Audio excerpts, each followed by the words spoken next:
Welcome back to What It's Really Like to Be an Entrepreneur. I'm Vincent Lanci, speaker and author of the book Left for Dead, A Story of Redemption. Today is a very special recording for us as this is my 50th interview on what it's really like to be an entrepreneur. Thank you all for listening. It's surreal to me as I have watched this show progress. I have had the opportunity to interview some amazing people with truly remarkable and resilient journeys. Thank you to both my guests and the listeners for making this platform a joy for me to host for you all. I also have an amazing guest for our 50th interview today, and it is someone who is a big name in podcasts as he has created the biggest event in podcasts in the Podfest Expo. So do you want to know what it's really like to be an entrepreneur? If so, you came to the right place. Whether you're already an entrepreneur or looking to start your journey tomorrow, or just someone who needs a little extra motivation to get through the day, this is the perfect podcast for you. This is the place where you will learn exactly what it's like in the world of entrepreneurship and hear authentic stories of entrepreneurs grinding on each episode. My goal for this podcast is to help you realize that giving up is never an option. If you missed the last episode, be sure to download it after you tune in today. Before I introduce my guest, I'll share another entrepreneurial journey to inspire you all, and today's story is of Vladimir Gendelman. Vladimir is an immigrant who came from the Soviet Union and Russia. His family was driven out of the Soviet Union because of anti-Semitism, and they came to the U.S. as Jewish refugees. He couldn't even speak English when he came to the U.S., and when he went to the supermarket, he only knew of a few produce items and had no idea what all these packaged items were. Before starting his big company, in company folders, he started a computer repair shop back in 2003. He has now taken something so simple in folders and revolutionized the idea to reach unprecedented success. Company Folders has now made the Inc. 5000's fastest growing private companies in America list in both 2015 and 2016. I thought it was great to know because as an entrepreneur, you have to get creative. Gendelman took out $50,000 in no interest cash advances on a few credit cards to start this business. Whenever he would end the near of a promotional period, he would just transfer the balance to a new card. And it says in 6 years, he paid off all these balances without a penny of interest. I mean, that's strategy for an entrepreneur if I've ever seen it. But to wrap up this spotlight, his biggest advice for other immigrants is simple. Start doing something. You can always change or pivot later, but don't let anything hold you back. Hey, Chris, what do you like best about that story? What I love about it is the immigrant journey of how immigrants make it happen no matter what, no matter what the obstacles are, that they exceed and overcome every situation because they know what it's like to come from nothing. Absolutely. With that voice you just heard, that's the sound of today's guest. My guest on the show today is someone I met networking over the years in Tampa and recently reconnected with one of my amazing mentors, Lee. Chris is passionate about being a difference maker. Chris brings a unique perspective of success from both sides of an event. He understands the challenges of the organizer that needs to move an audience, having facilitated over 2,000 events himself as he brings together business owners towards economic growth under the umbrella of Tampa Bay Business Owners, which he founded in 2008. That success springboarded him to launch this Podfest Multimedia Expo, which he grew to over 975 attendees in just 5 years, with the expectation of 1,500 plus in year 6, thanks to his ability to communicate key messaging to that community. It's without further ado, I'd love to introduce Chris Krimitsos. Chris, thanks for joining my show. Hey, Vincent, thanks for having me on, man. Absolutely. Would you mind please previewing your story a bit to our listeners and introducing yourself without giving too much of your entrepreneurial journey away? I'm just a community builder that loves bringing people together. And, I got to practice and learn a lot in the Tampa Bay area through Tampa Bay Business Owners. And then we were able to create Podfest and grow it to where it is today. One of the largest conferences in the world for the medium of podcasting. Absolutely. It was a great experience. I had to go there, and I'm looking forward to next year. But Chris, it's time for the Big Five. On each episode, my guest and I will go over these 5 questions to help you, the listeners, learn what it's really like to be an entrepreneur. Are you ready to go? I'm ready. Great. Well, when did you realize that you either weren't happy with what you were doing or you just needed some form of change to truly start your entrepreneurial journeys? So I was an entrepreneur starting at 13 years old, actually 12. So I knew I was going to be an entrepreneur from 8 or 10 years old. So I had uncles that were entrepreneurs, so I got to see them building their restaurant business. So I just knew I was never going to be someone that was going to go for the 9 to 5 kind of thing. So it was inbred in me from a very young age by seeing case studies in real time. When you were that young, what were some of your dreams of being an entrepreneur? What were you thinking that young? Well, because my uncles had diners, I thought I would be the largest diner owner in New York. Coming from a Greek immigrant family, that's kind of where a lot of the Greeks would go into the restaurant industry. So that was kind of I would draw little diners when I was like 8, 9, 10 years old on a piece of paper. And then I would own all these diners, one for every state. That's amazing. It's definitely a big vision, and I can see where it carried over to with all your business endeavors here in Tampa. But what would you say one or two of the most difficult parts of being an entrepreneur for you? Well, accountability, you have to hold yourself accountable, and you have to figure out how to make money. So when money is tight, you got to figure it out. So a lot of people don't realize there's a difference between an entrepreneur and a business builder, and then there's entrepreneurs that become business builders. So there's a lot of people that have a corporate job and they wind up getting a division of their corporation or buying a company already in operations, and they'll call themselves entrepreneurs.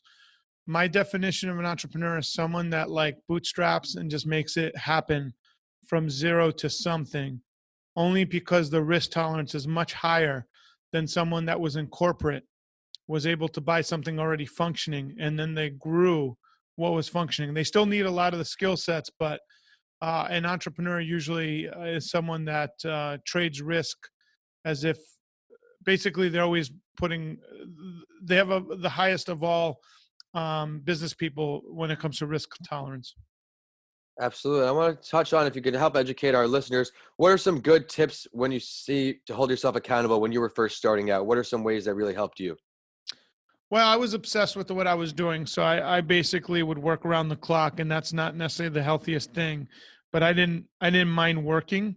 So that, and there was no option to quit. Whereas other people will have backup plans. I had no backup plans. I only had one plan, and that was to succeed in what I was doing. So that literally helped me propel forward and move forward as I was working in my entrepreneurial journey. Was Tampa Bay Business Owners, was that your first big splash when you came down to Tampa from New York? I had a lot of businesses, but I would say that was the first business in the Florida. I was a real estate investor, flipped a bunch of homes, and then I took those profits and created Tampa Bay Business Owners. And that was, yeah, I would say for what I'm doing now, that was the foundation of my events, community building business. It's truly remarkable what you've built. Would you mind sharing with our audience a little bit of background on that, on Tampa Bay Business Owners? So in my late 20s, I was kind of miserable, wasn't enjoying making money. And I created a moment in time. I had about 6 months to figure out what I wanted, and I called it standing in the silence. I would just go walk sunset every day and ask myself, what do you want to do with your life? And that's where I said, you know what, I'm really good at connecting people, really good at organizing events and bringing people together. And so I figured, let me create a community of business owners and help them connect. And that's where I will create value and then have a membership. And that kind of created the Tampa Bay Business Owners. We were formed during the recession of '08. Some people would call it the Great Recession. I don't know if it was that big a recession compared to the Depression of '29, but it was a trying times. And in Florida, most people in real estate got wiped out. So I was able to grow during the worst of times because I focused on helping people grow their businesses, whatever it was, and focusing on social media. So we were able to create a tribe of people that believed that they could grow no matter what the circumstance. And we were able to really help people come out of the fog and create businesses. So that was my first iteration. And Tampa Bay Business Owners became the largest group of its kind with over 300 active business owners in its association. Now I I've think it's sold that since, so I'm no longer a part of that. I own Tampa Bay Business Owners, but I sold it to someone 9 years in. I think it's just a remarkable lesson that you just taught everybody listening on as dark of times as it's supposed to be in a recession type era. You went ahead and pivoted and found something where you can thrive in and build something big. Well, we knew what we couldn't do, so we focused on what we could. And focusing on what you can do made all the difference. Absolutely. Well, on these paths, you said you have a lot of different businesses. What was one of the greatest failures or lessons learned you found in it, and what did it teach you? Why is it still stuck with you all the way up till today? There's a lot of failures. Probably the one thing I would tell you is looking back at Tampa Bay Business Owners, we should have not been as paranoid about retention, even though we were really focused on retention. We should have focused more on bringing in as many leads through the front end and then allowing our system to retain who was going to be retained. So basically, we didn't look at the allocation of our talent pool, and we had limited resources. In order for us to grow, we should have focused on that and probably had a higher back end product for people to purchase, which would have been a pure profit play for the business. So you look at things clearly after you're done with them, but that's something I probably, looking back on it, I was resistant to because I was like, oh, I don't want to do that. So you got to be careful of drawing lines in the sand. Yeah, what is the way you applied that to whatever you worked on next? That's great advice.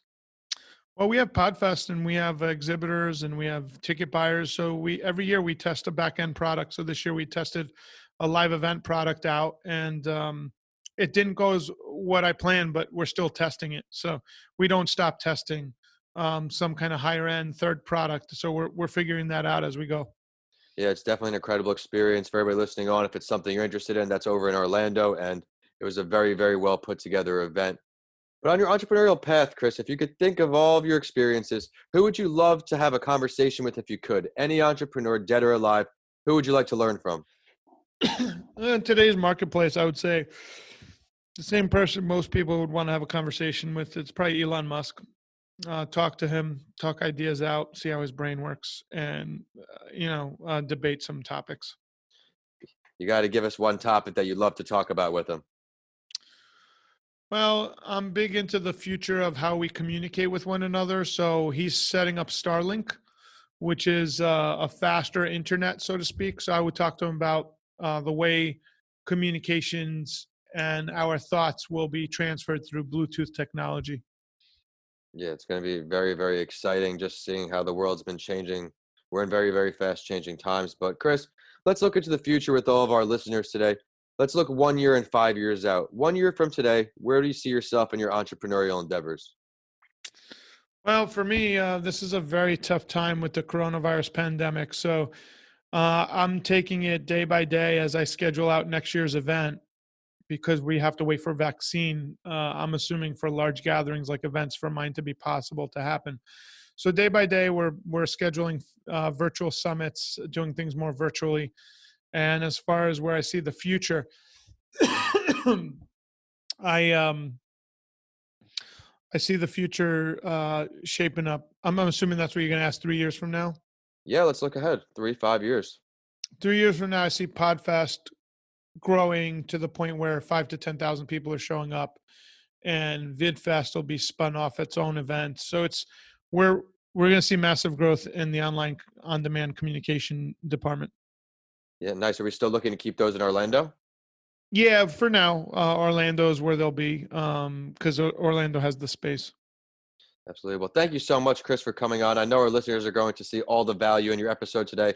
I love how you started from when you were a kid and you saw that vision. You always knew what was going to be for you, and how then you expanded on how big your ideas are going to get, your visions, how you've already grown Podfest and to where you see it in just 3 years' time.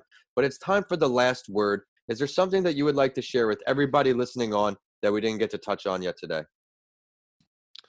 Yeah, start thinking about how we're going to be communicating with people because it'll get your mind wrapped around how the future is going to be shaping up. So, a lot of us are not going to be searching with our fingers. We'll be searching with our voices and eventually our minds. So, think about where do you place advertisements if I'm searching with my voice? So, that's all pay per click and all that over time will be displaced and it'll be pay per voice. So I wonder how that's even going to shape up because those answers almost always have to be organic. So things are going to change very rapidly. And with the voice activated revolution, I would just leave people thinking about what would the world look like if you're not typing, you're just talking, and the computer or the artificial intelligence is delivering results for you in real time. You know, it's great that you said that. Someone I had on a few episodes ago is Jordan Walker. He's the founder of Yak, which is essentially voice messaging, like Slack, but for voice. So I'm very as well interested to seeing where that plays out. But would you mind sharing your professional social media, your website, any ways for our listeners to follow your endeavors or request your services? Yeah, Vincent. I would just say go to chriskrimitsos.com. Great. Everybody check that website out, and be sure to check out the show on LinkedIn at What It's Really Like to Be an Entrepreneur. And we're over on Instagram and Facebook at Your Favorite Morning Podcast. Check us out on Twitter at Podcast by Lanci. And of course, my handles are at Vincent A. Lanci on all social media and YouTube. Be sure to check out my book, Left for Dead, A Story of Redemption, on Amazon or my website, vincentalanci.com. But DM me or email me because I want to hear what you think. If you enjoyed today's episode, please continue listening and rate What It's Really Like to Be an Entrepreneur 5 stars. I work hard to find value delivering stories for you on each episode. As always, I will end the show with a quote that inspired me and know it will for you too. This one is from Vladimir Gendelman, the spotlight story of today and CEO and founder of Company Folders. My motivation is my desire to never go back to that lifestyle. Thanks for listening, and I'll see you all in the next episode of What It's Really Like to Be an Entrepreneur.